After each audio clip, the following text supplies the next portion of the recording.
Okay sir, চলেন sir তাহলে start করি আমরা সেকেন্ড পোর্শন। স্যার এখানে খেয়াল করেন, এই Fe3+টা অ্যানায়নটাকে ক্যারি করে কোন দিকে নিয়ে আসছে? আউটসাইড থেকে গ্র্যাজুয়ালি ইনসাইড এর দিকে নিয়ে আসছে। তার মানে এখন এই Fe3+ এর ভেতরে ভেতরে একটা অ্যানায়ন আছে। এখন শুনেন, এটা ছিল ফার্স্ট ডিহাইড্রোজিনেজ রিঅ্যাকশন, এখন হবে সেকেন্ড ডিহাইড্রোজিনেজ রিঅ্যাকশন। সিমিলারলি সে একটা কাকে পাবে? আবার আবার ইলেকট্রনকে পাবে। তখন এই ইলেকট্রনকে দেখা মাত্র সে আবার কাকে ছেড়ে দেয়? A- কে ছেড়ে দিয়ে আবার এই ইলেকট্রনটাকে রিসিভ করে কি হয়ে যায়? Fe2+ হয়ে যায়। তাহলে এভাবে করে অ্যানায়নটা আউটসাইড থেকে কোথায় চলে আসছে? ইনসাইডে কোথায় চলে আসছে বলেন?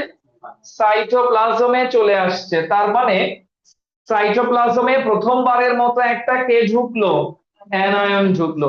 আচ্ছা, একটু ঠান্ডা মাথায় চিন্তা করেন তো, এই অ্যানায়নটা এন্টার করার আগে ওভারঅল সাইটোপ্লাজমটা কিন্তু নিউট্রাল ছিল। অ্যানায়ন ঢোকাতে সাইটোপ্লাজম কি হয়ে গেছে?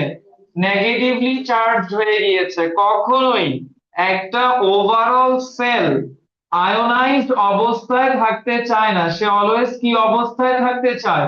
নিউট্রাল অবস্থায় থাকতে চায়। তখন আমরা দেখতে পাই এই চার্জটাকে মাইনাস, এই অ্যানায়নটাকে ব্যালেন্স করার জন্য আউটসাইড থেকে যে কোনো একটা পজিটিভ, যে কোনো, I repeat, any kinds of positive charge means cation can enter through this way, cell membrane দিয়ে এন্টার করবে। আর এরকম এন্ট্রান্স কে বলে সায়েন্টিস্ট ডোনানের নামে, এটাকে বলে ডোনার ইকুইলিব্রিয়াম। তার মানে এর মাধ্যমে এটাকে কি করা হয়েছে? মাইনাসকে কি করা হয়েছে? ব্যালেন্স। সেই জন্য ইকুইলিব্রিয়াম, ব্যালেন্স করা হয়েছে। আর এভাবে অ্যানায়ন যেভাবে এন্টার করছে তার পাশাপাশি কে এন্টার করছে? ক্যাটায়নও এন্টার করছে। ঠিক আছে, দুইটাই এন্টার করলো। তো এই হচ্ছে ওভারঅল হাইপোথেসিস। আমি এটাকে আরেকবার রিক্যাপ করে দিচ্ছি। এক্সপ্লেনেশন তো তুমি শিটে পাচ্ছ, বাট শিটের যেটা একটা এক্সাক্ট বইয়ের কপি, তুমি চাইলে এটাকে আরেকটু বেটার করতে পারো নিজের মতো করে যদি গুছিয়ে লিখতে চাও আর কি। তাহলে আমি আবার বলতেছি, পুরোটা একবার রিক্যাপ করাই দেই, তারপরে আমরা যাব এই থিওরিটার কি কি সীমাবদ্ধতা আছে, ইন ইংলিশ লিমিটেশনস। এটা 2 মার্কস এর জন্য কিন্তু একটা আইডিয়াল কোয়েশ্চেন, যে what are the limitations of cytochrome pump theory অথবা লুন্ডেগার থিওরি। ঠিক আছে, 2 মার্কস এর জন্য ইম্পর্টেন্ট। আবার দ্বিতীয় বলতে পারে যে by mentioning the limitations of first theory mention an advanced theory which overcome the limitations of first theory। এভাবে করে তোমাকে স্টেম প্রিপেয়ার করে দিতে পারে। তাহলে প্রথমে আসো আমি এটাকে আরেকবার রিক্যাপ করে দিই। আমাকে শুরু করতে হবে ডিহাইড্রোজিনেজ রিঅ্যাকশন দিয়ে। Because of dehydrogenase reaction, hydrogen cation and an electrons are formed inside the cell membrane। দেন এই ইলেকট্রনটাকে রিসিভ করবে Fe3+, রিসিভ করে সে কি হয়ে যাবে? Fe2+। দেন এভাবে করে একটার পর একটা সাইটোক্রোম চেইন পার হতে হতে ইনসাইড থেকে ইলেকট্রনটা চলে আসবে কোন দিকে? আউটসাইডের দিকে। দেন এই Fe2+ তার ভেতরে থাকা ইলেকট্রনটাকে ছেড়ে দিবে। এতক্ষণ ধরে সে একটা নেগেটিভ চার্জ ক্যারি করে আনার কারণে তার মধ্যে একটা নেগেটিভ চার্জ ক্যারি করার, অ্যানায়ন ক্যারি করার টেন্ডেন্সি ডেভেলপ করে। সেই জন্যই আমরা দেখতে পাই ইলেকট্রন ছেড়ে দেওয়ার সাথে সাথে এই স্পেসে থাকা একটা অ্যানায়ন A- কে সে কি করে নিয়েছে স্যার? রিসিভ করে নিয়েছে। এবং রিসিভ করে আবার এই Fe2+, Fe3+ হয়েছে, ঠিক আছে, কিন্তু তার ভেতরে ভেতরে একটা কে আছে? অ্যানায়ন আছে। এভাবে করে অ্যানায়নটাকে সে ক্যারি করে করে আউটসাইড থেকে আস্তে আস্তে ইনসাইডের দিকে নিয়ে আসছে। এন্ড সেকেন্ড ডিহাইড্রোজিনেজ রিঅ্যাকশন থেকে যে ইলেকট্রনটা রিমুভ হয়েছে সেই ইলেকট্রনটাকে রিসিভ করেছে, সাইড বাই সাইড অ্যানায়নটাকে ছেড়ে দিয়েছে। তার মানে অ্যানায়নটাকে আউটসাইড থেকে এই চেইনটা ক্যারি করে করে কোথায় নিয়ে আসছে? ইনসাইডে এনে কোথায় এন্টার করিয়ে দিয়েছে? সাইটোপ্লাজমে এন্টার করিয়ে দিয়েছে। আর আউটসাইডে যে, এটা তুমি এতক্ষণ ধরে যা বললাম এটা 1 নাম্বার পয়েন্টে লিখবা। 2 নাম্বার পয়েন্টে লিখবা এই ইলেকট্রনটা ফেইট। এখানে লিখবা ফার্স্ট ইলেকট্রনটা আবার হাইড্রোজেনের সাথে অ্যাড হয়ে কি ফর্ম করে? Half half water. এবং এখানে হাফ ওয়াটার ফর্ম করতে যে 1/4 O2 লাগে, এটা সে এনভায়রনমেন্ট থেকে নেয়। ওয়েল, এবার থার্ড নাম্বার পয়েন্টে গিয়ে বলবা একটা অ্যানায়ন সাইটোপ্লাজমের ভেতরে এন্টার করার পরে সাইটোপ্লাজমটা ইমব্যালেন্স হয়ে যায় চার্জের দিক থেকে, দেন তাকে ব্যালেন্স করার জন্য আউটসাইড থেকে একটা ক্যাটায়ন ডোনান ইকুইলিব্রিয়াম কনসেপ্ট অনুযায়ী আউটসাইড থেকে র্যাপিড কোথায় ঢোকে, ইনসাইডে ঢুকে এ মাইনাস কে ব্যালেন্স করে। আর এভাবে করে অ্যানায়ন যেভাবে এন্টার করেছে ক্যাটায়নও এন্টার করেছে। ঠিক আছে, এই ছিল মোটামুটি থিওরিটা। এবার আসো লিমিটেশনস গুলা ওয়ান বাই ওয়ান বলছি, খুব মনোযোগ দিয়ে শুনবা। আগে বলো থিওরিটা নিয়ে তোমাদের কোনো সে আছে কিনা? এটা হাইপোথেসিস, অনেক কিছু তোমার মনের সাথে মিলবে না। তো আসলে আমরা প্রবলেম গুলো ওয়ান বাই ওয়ান সলভ করি। ফার্স্ট প্রবলেম, স্যার আমরা জানি আমরা পড়ছি কি অ্যাবজর্পশন নিয়ে, অ্যাক্টিভ অ্যাবজর্পশন। নিয়ম অনুযায়ী অ্যাক্টিভ অ্যাবজর্পশনে অবশ্যই এটিপি থেকে কি নিতে হবে, এনার্জি নিতে হবে। এই থিওরিতে কোথাও এটিপি থেকে এনার্জি কনজিউম করা হয়েছে সেই কনসেপ্ট কিন্তু দেওয়া হয় নাই। এটা হচ্ছে ভেরি ফার্স্ট লিমিটেশন, যে ATP are not used here. ATP এখানে টোটালি ইউজ হয় নাই, এক নাম্বার। দুই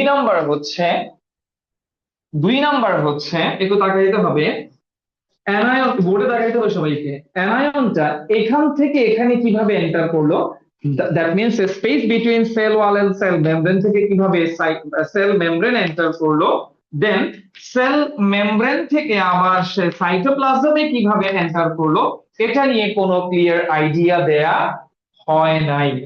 থার্ড ওয়ান, আচ্ছা সেকেন্ড ওয়ানটা লিখো, entrance of anion and exit of anion through cytoplasm.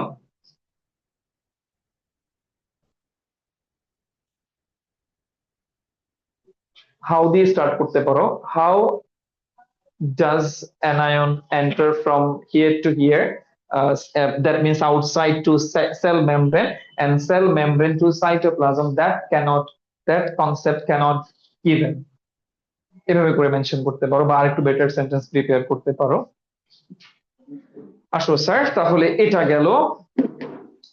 এবার আসো, এবার আসো, এবার একটু ঠান্ডা মাথায় চিন্তা করো তো, ডিহাইড্রোজিনেজ রিঅ্যাকশনে এই যে একটা হাইড্রোজেন রিমুভ হইছে, আচ্ছা এই হাইড্রোজেনটা কোত্থেকে রিমুভ হইছে, সেল মেমব্রেন থেকে। কোত্থেকে? আচ্ছা এভাবে যদি কন্টিনিউয়াস হাইড্রোজেনটাকে রিমুভ করা হয়, সেল মেমব্রেনের ইনফ্রাস্ট্রাকচার ভেঙে পড়বে না? কি মনে করেন স্যার? তার মানে dehydrogenase reaction it May occurs one or twice, but এটা যদি ফ্রিকোয়েন্টলি হয়, এটা যদি রেগুলার হয়, তাহলে সেল মেমব্রেনের স্ট্রাকচারটা কি হবে, ব্রেক করবে, ভেঙে যাবে। তার মানে ডিহাইড্রোজিনেজ রিঅ্যাকশনটা রেগুলার হইতে পারবে না। এখানে তো বলছে ডিহাইড্রোজিনেজ রিঅ্যাকশন নাকি রেগুলারই হবে, তো রেগুলার হলে সেল মেমব্রেনের ইন্টারনাল স্ট্রাকচার, ইনফ্রাস্ট্রাকচারটা ভেঙে পড়বে। হ্যাঁ, dehydrogenase reaction May ochre one or twice. ঠিক আছে, ফার্স্টে শুরু করতে হবে এভাবে যে ডিহাইড্রোজিনেজ রিঅ্যাকশন একবার বা দুইবার হতে পারে, but it cannot be continued regularly, cannot be run frequently. If it would continue, cell membrane ভেঙে যাবে, সেল মেমব্রেন ব্রোকেন, এভাবে মেনশন করতে পারো। এরপরে আসো, ওয়াটার তো লিখছো আগেই না স্যার, ওয়াটারের ডেস্টিনেশনটা কি সেটা নিয়ে clear, where this water half molecules of water molecule will go, এই রিলেটেড কনসেপ্ট কি ক্লিয়ার করা হয় নাই। এন্ড লাস্ট ওয়ান হবে, আচ্ছা লিখো, লাস্ট ওয়ান হবে Donnan equilibrium. It's totally a wrong concept, কেননা রিসেন্ট রিসার্চ বলছে কোন একটা সলিউটকে পাস করতে হইলে অবশ্যই মেমব্রেনে থাকা লাগবে ইন্টেগ্রাল প্রোটিন। এটা ঠিক আছে, সাইটোক্রোম দিয়ে যাইতে পারে, এটা ক্লিয়ার কনসেপ্ট, এটা নিয়ে কোনো সমস্যা নাই।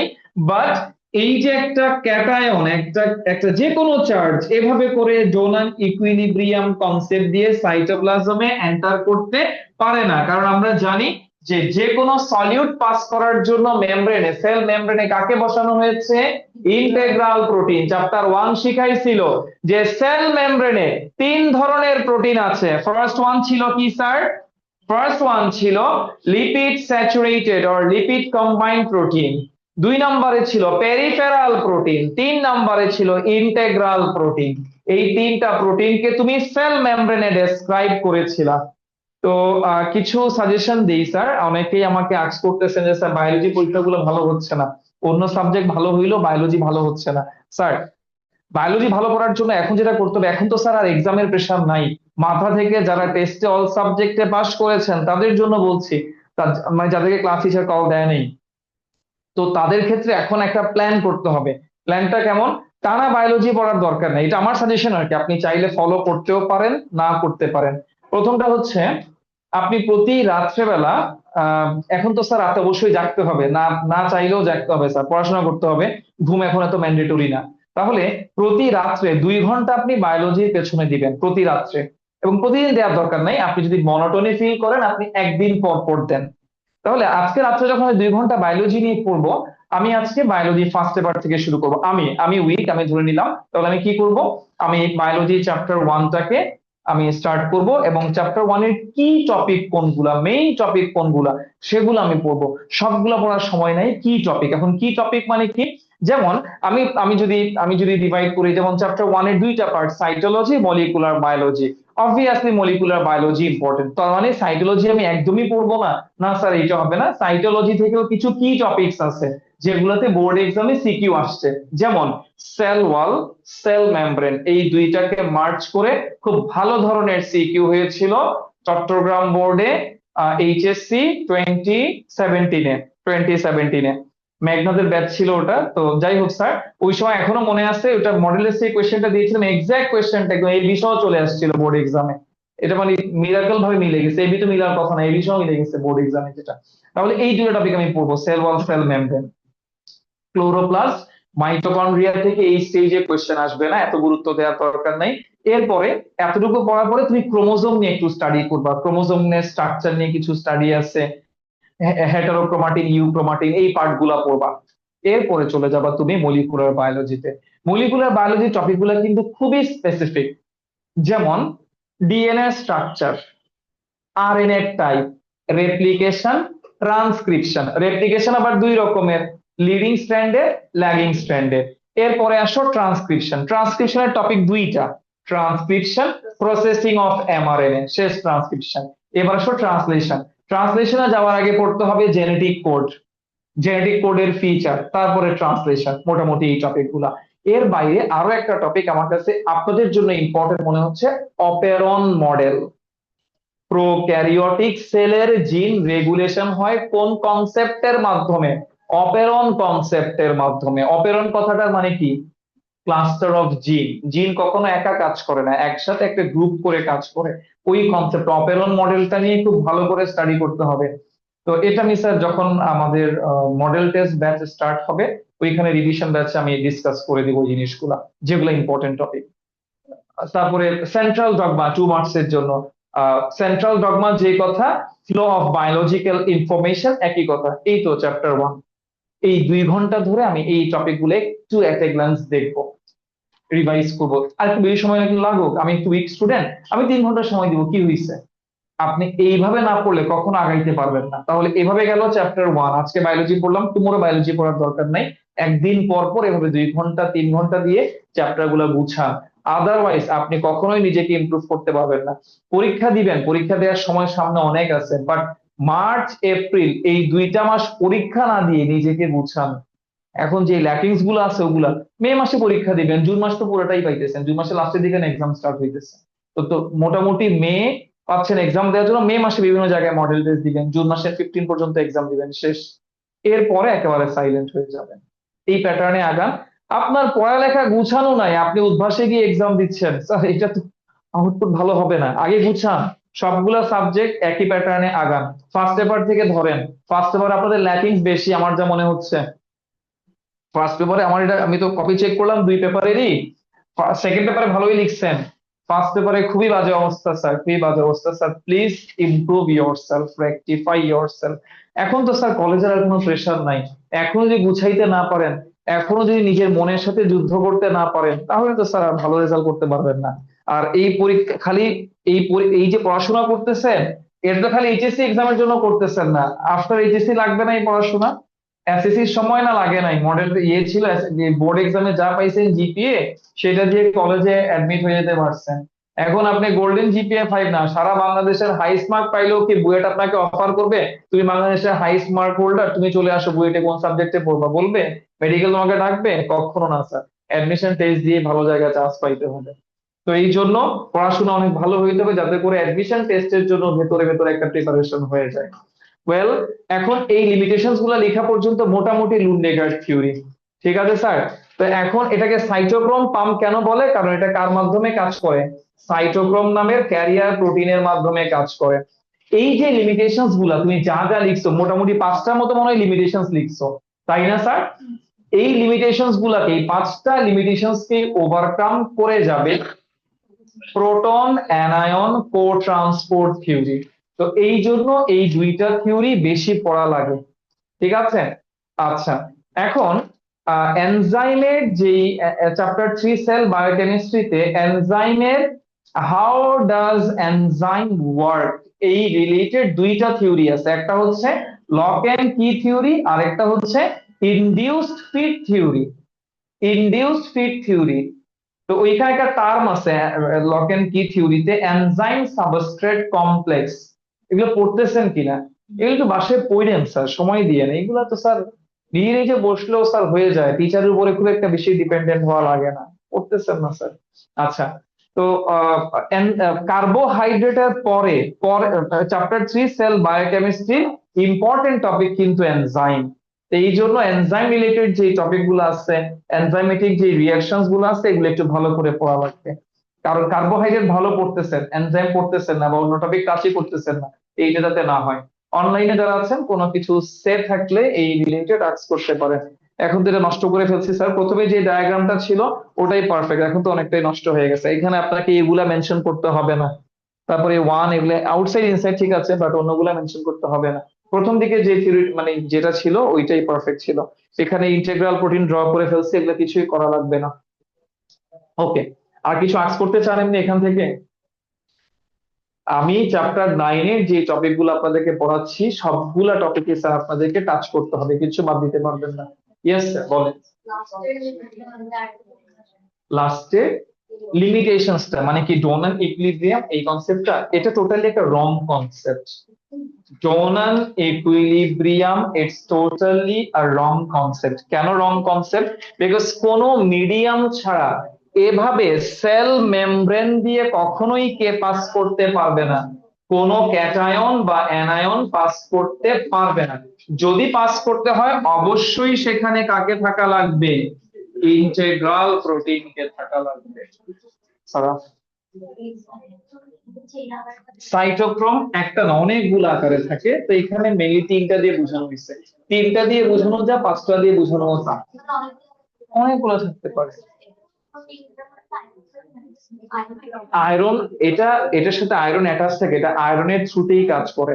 কারণ সাইটোক্রোম একটা iron mediated protein career. Career protein, protein career না, ক্যারিয়ার প্রোটিন। ঠিক আছে, জি বলেন।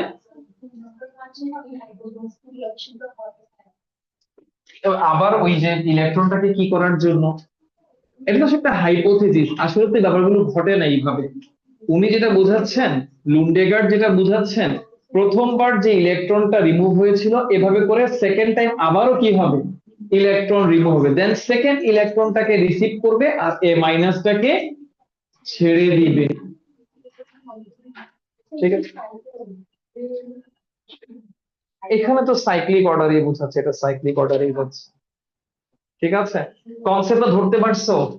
আচ্ছা, এখন আহ এটার পরে আমি নেক্সট ক্লাসে একটু শুনেন স্যার, আপনারা যারা অনলাইনে আছেন, আমি নেক্সট নেক্সট ক্লাসে এই আজকে কি বার যাচ্ছে? আজকে সানডে যাচ্ছে। আচ্ছা, আমি স্যার থার্সডেতে এই চ্যাপ্টারের হার্ড কপিটা আপনাদেরকে দিয়ে দিব, মানে ইয়ে পর্যন্ত, ট্রান্সপিরেশন পর্যন্ত।